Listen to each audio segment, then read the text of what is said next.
Good evening, Hawkeyes. Another beautiful day outside, so hopefully you got outside to enjoy it. Tonight's story is Friends to the End.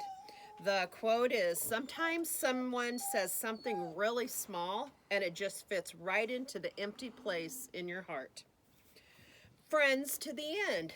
Brianna had signed the picture of us that hung up on my bedroom wall. We were so happy the night it was taken, all confidence and smiles. Brianna's handwritten promise looped and curled with the joy we had shared. Friends to the end, and I was the one who ended it.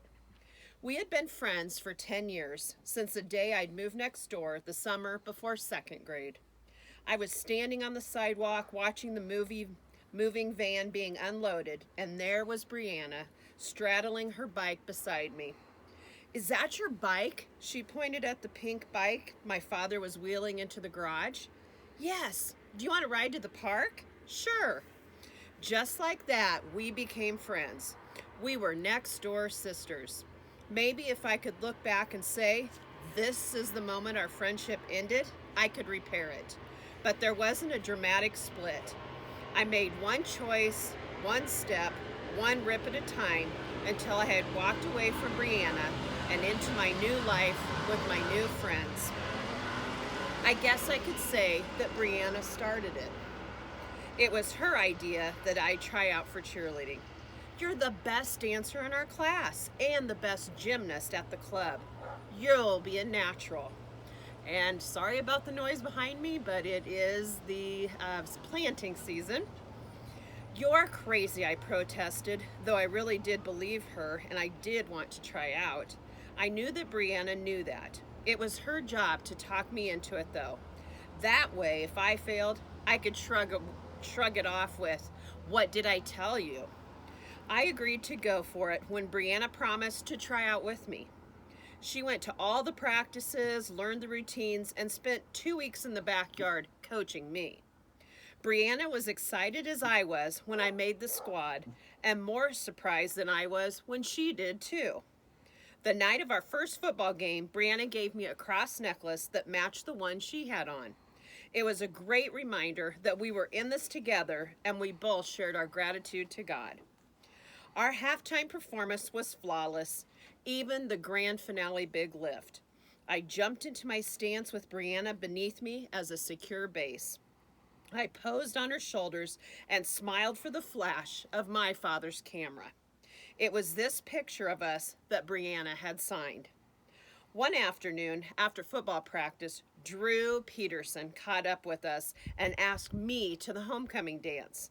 My brain did not know how to talk to a Drew Peterson. I could only nod. His blue eyes alone were enough to leave me speechless. Brianna was the one who finally spoke up. She'd love to. The night of the dance, Brianna helped me to do my hair and then my makeup and then left me with a hug. "Look for the heart. I'll be waiting up." The heart. We had made those hearts for each other many Valentine's days ago that I don't even remember when we started hanging them on our bedroom window as a signal to meet at the back porch swing. I shared everything with Brianna after the first, second, and even the third date. After that, I began to make up excuses. It was too late. I was too tired. It wasn't like I was really doing anything wrong.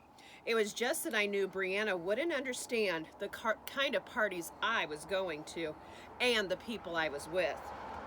Why did I have to explain myself to her anyway? That stupid heart began to anger me. "Just grow up, Brianna," I'd spit under my breath when I passed by her window after a night out with Drew. Last night, I didn't just pass by her window.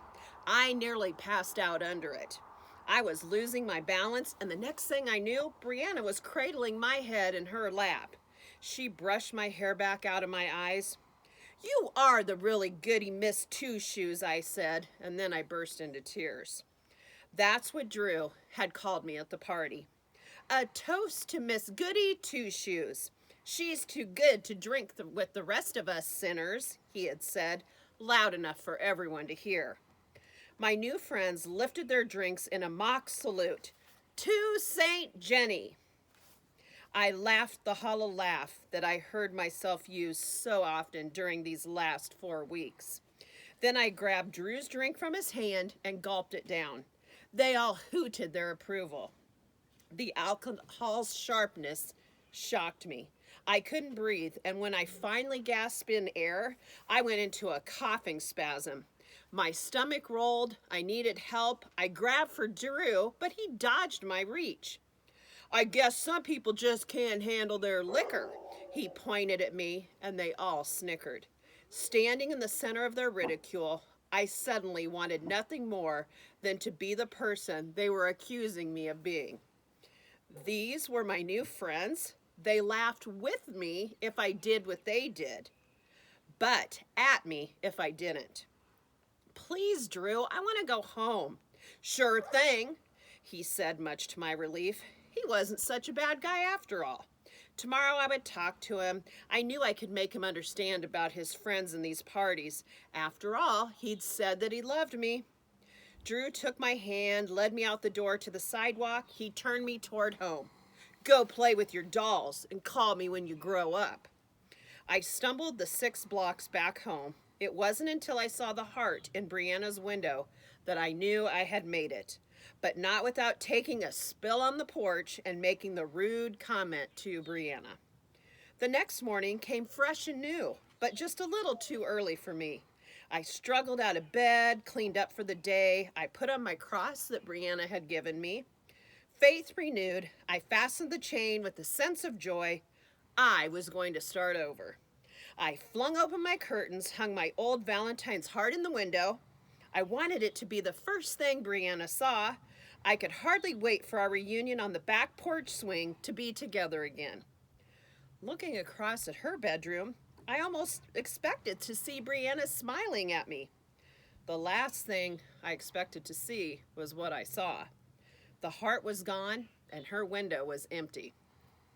I walked through the house and out to our swing in a fog of shock. Then that shock turned to pain. On the swing cushion was half the heart from her window. Brianna had written just 2 words, "The end." I sank into the swing as torn apart as the heart that I held on my lap. The faded heart turned deep red where my tears dropped on it. It had taken me too long to see the truth. I was too late. I was crying and gasping, so I didn't hear her approaching. But I looked up and saw Brianna standing over me. I wiped my tears and nodded. Brianna sat down and placed the other half of the heart beside the one in my lap. On it were the words, "Friends too." I studied the pieces together, heart, for a moment before grasping what it all meant. Hope started to fill in me, and I began to cry. "Friends to the end?" I finally managed to ask. "Yes," Brianna smiled and gave the swing a little push start with her foot. Friends to the end. So just let this story be a reminder that when we sometimes think that popularity is the most important thing, we should really stay with those friends that are our true friends. Good night.